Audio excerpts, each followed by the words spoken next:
All right, I've got my friend Philip Nicaud, the man with the plan, here with me today, and from Legendary.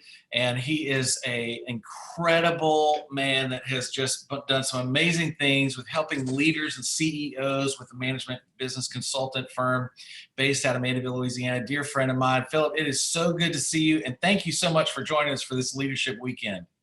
Well, thanks for having me, Jonathan. Always good to see you. Man, when I think about leadership, I think about you for sure, and just love to get your wisdom and your take on that. And so, one of the questions that I kind of wanted to ask you, just to tell us a little bit about your story and where do you live, where are you from, and how did you get involved in starting to lead and help others learn how to lead better? My journey in coaching, I got out the Marine Corps. I was in from 1993 to 1997, got married in 97. And then I had businesses really for years after that. Years ago, I was asked to serve on a senior management team for an oil and gas company. Okay, I was a property developer when I first met you. I had a bunch of real estate in the downtown, and so this particular guy, I was looking to buy a business, and he said, "Look, why don't you come serve on my team and save your money, and we'll grow an oil and gas company." Well, I said yes when oil was at $80 a barrel, and it crested, as we know, about $110, $115 a barrel. And so we just tripled that company in 2 years. It was a wild ride. Really all throughout my career, Jonathan, I struggled finding the harmony between my personal and professional life, how to stay present in both, how to achieve at a high level in both. It's just been on me. It's just been difficult, to be quite honest. And I'm sure some of your listeners, some of your leaders that you're talking to today can relate to that. And so I was encouraged by a friend of mine to go to an event called the Building Champions Experience on the West Coast. Well, I went out there and went through their process. And it was the first time that I started to find harmony between the two. I was able to gain equity in both my personal and professional life, felt like I was winning in both. And I was like, wow, this made a profound impact. Amazing. Wow. Tell me a little bit about what has kept you motivated to keep going and to keep growing your business. But also, I love what you said, having equity in both personal and professional, because man, that seems to be the thing that most people can't unlock that. Right. Well, so I guess, the question's what keeps me motivated, right? And so I would say, there's a couple of things. I mean, number one, what keeps me inspired is my faith. I look up for my source of strength. I know that some of your leaders on there that are listening today feel the same way. They rely on their faith to inspire them. But what keeps me motivated is really, I've grown addicted to helping people find harmony in their personal and professional life. And so, whether I'm doing organizational consulting and there's some fractionations in the relationships in the senior management team, whether there's a fracture in the relationship, or really just poor organizational structure in the company, which can create lots of frustration and disunity, or whether it's in their personal life, or even in their whether there's the gap between where they want to go and where they actually are. And so I've just grown addicted to seeing that breakthrough in people's lives, and that keeps me motivated. It's like, just like a lot of the people that we're talking to today. I mean, y'all are leaders of organizations that have a strong missional component to it, and it just keeps energizing you the more you do it. That's why you fell in love with it in the beginning, and the more you do it successfully, the more it keeps motivating you. So I think that's probably a large part of the motivation. That's so good. Well, another part of the audience that we have that is watching right now are people maybe that have just started to try to figure out, how to lead in certain areas. And so they're wanting to get maybe more involved and become really stronger as an individual leader. And so one of the things I wanted to ask you today was what kind of advice would you have for somebody who is thinking about really giving their life away, getting to the point where they can be a leader in their own sphere of influence, and how do they do that, the best way possible right now? That's a great question. You know, when we first met, Jonathan, I had a mentor, and Mm. that mentor was Tim Lantrum. I just actually last week I got to go have tea with him.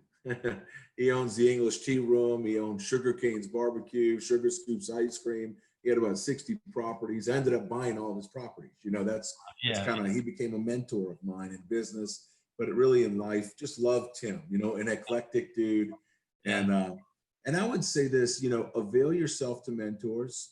That's a big deal. I mean, I sat, shoot, I don't know, 2.5 years in my early 30s. 2.5 years, I would go to Le Madeline restaurant in Mandeville, Louisiana. I would drive 40 minutes to get there, and I would just sit there with a bunch of guys that were in their late 50s, early 60s, and mm, I was in my early 30s, barely 30, and I mm. was the only young guy at the table, and I just, you know, just would absorb, and so I'd say mentors is key. So if you're an emerging leader, I'd say get a mentor and then have the meeting before the meeting. See the meeting you're about to have, serve the people that you're serving, and so if you start to behave like the leader, they're going to call you the leader. So I don't know if that's helpful. That's perfect. And let me drill down on that for just 1 minute, because there's so many people right now, especially that are having to get more creative than they ever did before about how to do fundraising. I mean, we obviously in the nonprofit world, we depend right on donations, and I know you still serve on boards for nonprofits, and you're vested in wanting to see people succeed. And so, you know, thinking creatively is seems like a daunting task sometimes. But more than ever, I think great leaders are creative. And so, what would you tell someone right now? I think that really, in order to make way for innovation, Jonathan, and listeners, I just want y'all to hear what I'm saying. I want to challenge a mindset. For nonprofit leaders and board members specifically, there is this thought out there that there is a limited amount of donation dollars, that there is this finite, limited amount of donation dollars. And so it's difficult enough in good times to compete for those dollars. How much more in hard times? And I want to challenge that scarcity thought.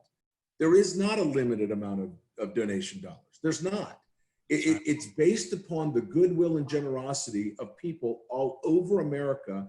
And if you could actually get a glimpse of the amount of wealth that's in our nation and even in other countries, you couldn't even, your brain couldn't handle it. There Mm. is an unlimited amount of donation. So I want to challenge that first thought is that, you know, that there's some limited amount. And so if you step into this new thought that I just said, that there's an unlimited amount of donation dollars, then what happens is possibilities emerge. Mm. Now all things are possible. Now innovation can occur. And I would just encourage you as an executive director, emerging leader, or even a board member to, at that point, invite third-party counsel. You know, start to get people on your team and outside of your organization to study the problems with you. Start focus groups. This is the best time to do that. People have a little bit of time on their hand. They're willing to, people that you could never get to come and join a focus group for you would be happy to give 15, 20 minutes of their time via Zoom, like I'm doing this morning, to do this. And so just what you're doing, you're inviting third-party perspective. And so that creates innovative idea and thought, and then you can test it with your team, and then, you know, for the strategy, but something to consider there. So first, I think you got to challenge mindset, then you got to invite third party and embrace innovation. That's so good, Philip. Oh my gosh, it's so good. You know, we talk about this a lot, especially in our community. There is a sense of this. You know, you can only operate. One thing that Ali Sterling, another speaker and well-known nonprofit consultant, speaking this weekend, says is that you can only operate from a place of scarcity or a place of abundance. And I think that that's exactly true. You said that thing about scarcity, and it really is a mindset in so many ways. What is the old adage that, you know, the biggest problem that you have is between your two ears? You know, there's this thing where you can get stuck in a rut and before you know it, you believe a story. Brene Brown says it this way. She says, you can make, what kind of story are you making up in your head? And you start to believe this, the narrative you've created. And before you know it, you're living really a self-fulfilling prophecy, right? You're Yeah. sort of walking out something that you already believed beforehand. So it's almost like you said earlier about having the meeting before the meeting. It's that same thing, is that you're having a meeting before your meeting, even in your own head. And before you know it, you're following the very advice that you're giving yourself. And sometimes that's not always the right advice. That's why third party, I think, is such a key, pivotal thing for so many people. And I love that. Jonathan, Yeah. Jonathan, I'd like to say this just to support what you're saying and really to give some empathy to the leaders. Look, in your defense, leaders, okay, I'm defending you now. You are getting phone calls from donors saying, I'm sorry, we're cutting it for 2020. This is real, what you're facing. I want you to know I understand this, all right? You're getting phone calls from donors saying, I'm not going to be funding this year. You have some donors that say, I know I pledged this, but we're going to have to pause it for right now. This is real revenue, real donation dollars that are drying up at times, that are creating anxieties, fears, emotional trauma on the inside of you. And if you're from my area, my biggest struggle is it feels like previous crises, you know, Hurricane Katrina, the real estate bubble, the oil spill, the BP oil spill, all these crises. And it feels like that. And I associate the emotional trauma with those crises. It's very important for you to discern the actual crisis, frame the crisis for yourself, your team, your board, your family. You got to really frame it, assess the real damage, what's going on. And then I just think you have to get away and get a fresh vision. You know, at the end of the day, if you do not have a clear vision, because it's not just revenue drying up, it's confusion on the rules politically. It's like our political leaders are saying this one day, that the next. The media is nothing but a throbbing hype, just pushing it, just really revving everybody emotionally out of control. And so I understand the state can be cloudy, and it's actually a phenomenon called the fog of leadership. We gave a talk on that. We do a teaching on that. And so in that fog, it's difficult to do what we're talking about. But I'm just telling you, you've got to gain presence of mind, step across the line, begin to open to third-party perspective, bring it in, embrace innovation, and walk through the door and try new things. Don't be scared to fail. It's during times like this that two things happen, Jonathan.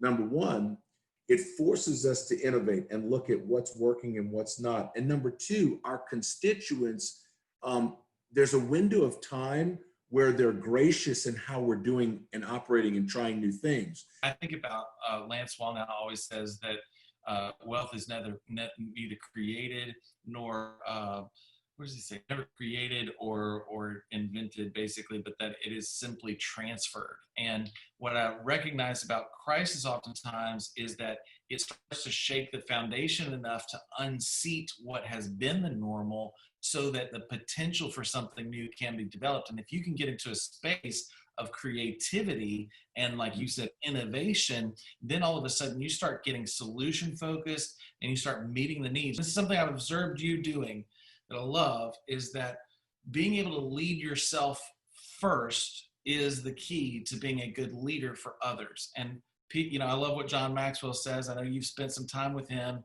but one of the things that he says is that he who leads where no one follows is just going for a long walk. And so if you can't lead your own self, if you can't lead your own sphere of influence, then the people around you won't be able to follow you either. And so I love all of the wisdom that you've shared this morning, Philip, and it really is meaningful. I know you're a big reader. We've talked a lot about leaders or readers. Is there a specific book or something that you can think of that would be a great resource for people to get activated right now? Well, yeah, I'd say for all the listeners, I just want to say this, that, I know that leaders are readers, but I'm going to change that and give you the Phil Nicaud version. It's leaders or digesters. In other words, we digest content. Some of you guys may read, some of you guys may listen, some of them may watch YouTube videos, whatever it is, it's equally valuable. I'm always taking notes. But, you know, I would say to support what you were saying just prior to that question, I want to tell you guys this. I care about you as a leader. Remember, the health of an organization, a nation, a society is directly related to the health of the leader. And so during times of crisis, what happens is, Jonathan, we can start to be defined by our responses. And sometimes, so some of our responses could be self-sabotaging in nature. Some could be serving others in nature, right? And so there's 3 books I'm gonna lay out that I think are excellent. You can get them all on Audible. One of them is Enemies of Excellence. This is not the time where you go into introspection, depression, loneliness, isolation, and begin to flirt around with things that would compromise your character and tank your organization. Let me warn you, you don't want to go into that, right? And so there's a clear path for what that looks like leading up to self-sabotage in Enemies of Excellence. The author is Greg Salsiccioli. He coached me for 2 years. He's a phenomenal person on the West Coast in Bend, Oregon. The other book that I would say is Living Forward by Daniel Harkavy and Michael Hyatt. That book gives you an entire pathway. I've created my own proprietary path or process, but a whole pathway to a clear vision, a picture of a preferable future, and then reverse engineered strategies on how you're going to get there. So it kind of gives you the vision and the roadmap. So one is self-help, self-health, you know, self-care, Enemies of Excellence. 2 is Living Forward. And the third one would be Intentional Living by John Maxwell. It just kind of keeps you like execution management, staying intentional. So those are 3 big resources that I think can help. And look, if you don't want to read them, watch a YouTube video and all of them. Spend about 5 minutes on each video. You can always watch any of my videos. You can go to legendaryleadershipconsultants.com. We have resources that we can give you, but those 3 books will help you as a person, right? It'll help you as a leader, and it'll help you to stay very focused and on point. And so just some thoughts to consider. Okay. That's so good. You know, speaking of videos, you did a series of videos really immediately in response to the pandemic and how leaders should be really resetting their thoughts on how to navigate through this COVID thing and think differently. And man, it's just an incredible series of videos. And I know I learned a lot from watching those. And so I would encourage any of our listeners today to make certain that you go and you avail yourself to that. We'll be sure to put the link in the comments, and also some of those books that you mentioned too, Philip, because those are all really, really good resources that I think you should have in your library. And look, to all you leaders out there that are listening, I just want to say, stay the course. You know, these are tough times that we're in, but you know, everybody keys off of you as the leader. And so, boy, it's so important to get your heart right, get your mind right. Look, for me, I look up and then I look out. I look in only enough to make sure that I'm diagnosing what's going on in there. I don't stay in the internal too long. I look up for inspiration and I look out to serve. And if you do that, you'll continue to flow. You'll survive this. You'll start to thrive in this. And more importantly, you'll earn the badge of resilience. People will say, oh, yeah, I remember Johnny during that time. He did this and they did that and their team did that. I remember Jane, she took her team and ended up doing this and they made a little bit of pivot. These are great memories. Boy, it was amazing to see their leadership during that time. Remember, in the Marines, you're never tested during training. You're only tested during the battle. And so we're in a little bit of a battle right now in 2020, setting up a decade of unprecedented prosperity and peace in America. And so here's what I would say. This is where you're tested. This is where you shine.